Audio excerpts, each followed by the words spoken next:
मुलांनो, स्वागत आहे तुमचं आमच्या यूट्यूब चॅनल 4G स्कूलमध्ये. आपण आज अभ्यासणार आहोत इयत्ता दुसरीचा मराठी विषय. मजेत शिकूया मराठी.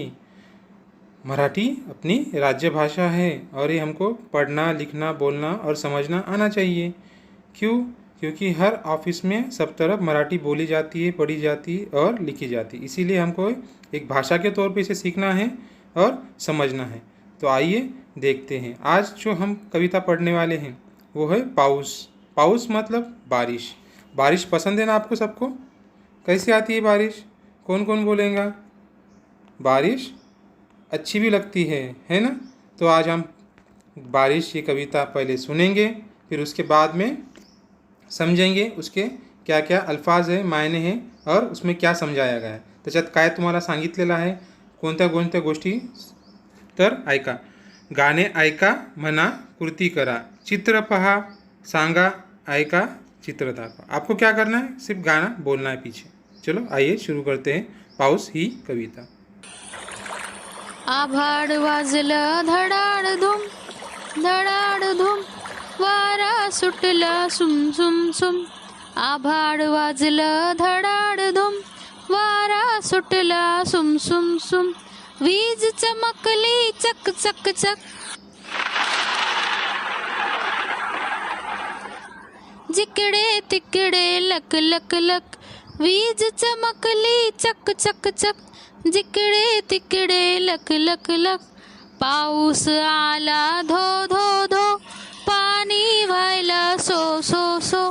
पाऊस आला धो धो धो, पाणी व्हायला सो सो सो. पाण्यात बोट सोडली सोडली, हातभर जाऊन बुडली बुडली. पाण्यात बोट सोडली सोडली, हातभर जाऊन बुडली बुडली.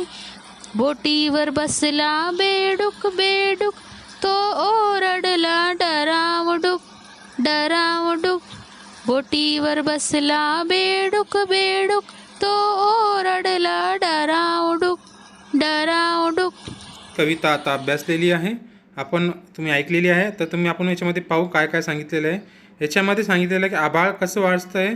धडामधूम मतलब जब आवाज़ आती है, काय में आवाज़ आती है? जब आबर में, आकाशामध्ये जब एक में से टकराते कैसा गड़गड़ाहट होता है तो आपको डर लगता है. फिर उसके बाद क्या होता है? बिजली चमकती है. तो बिजली किस तरह चमकती है? यहाँ पे आपको दिखाया गया है किताब में. बिजली इस तरह चमकती है और वो सफ़ेद रंग की होती है. त्याला मराठीत वीज असे म्हणतात, है ना? ये आप देख सकते हो यहाँ पे. इस कविता में आपको समझ में आएगा काय म्हणतात त्याला. वीज, है ना? लक्षात ठेवा मुलांनो, वीज हा शब्द वापरतात. यहाँ पे आप देखेंगे दो बच्चे, एक लड़का एक लड़की खेल रहे हैं, है ना? एक मुलगा आणि एक मुलगी खेळत आहे.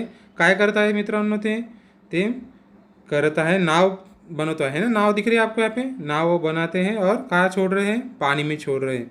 और क्या बोल रहा है कवि यहाँ पे कि वो पानी में डूब जा रही है ना? आगे जाके यहाँ पे दिखाई भी देंगे कुछ नावें पानी में डूब गई उन्होंने छोड़े वाले, और कुछ आगे पानी के ऊपर तैरते निकल जा रही है. तो आगे देखेंगे यहाँ पे नाव पे कौन जाके बैठ गया? बेडूक, है ना? मराठी में क्या बेडूक कहते हैं और हिंदी में क्या कहेंगे उसको? हिंदी या उर्दू में मेंढक कहा जाता है. किस तरह आवाज़ करता है ना? तो आपको समझ में आएगा. ये कब निकलते हैं? बारिश आने के बाद आपको सब तरफ दिखाई देंगे फिरते हुए. तो इसी तरह की वीडियो के लिए हमारे साथ बने रहिए ताकि आपकी तालीम जारी रख सके. और हमारे चैनल को सब्सक्राइब कीजिए, लाइक कीजिए और अपने दोस्तों में शेयर कीजिए.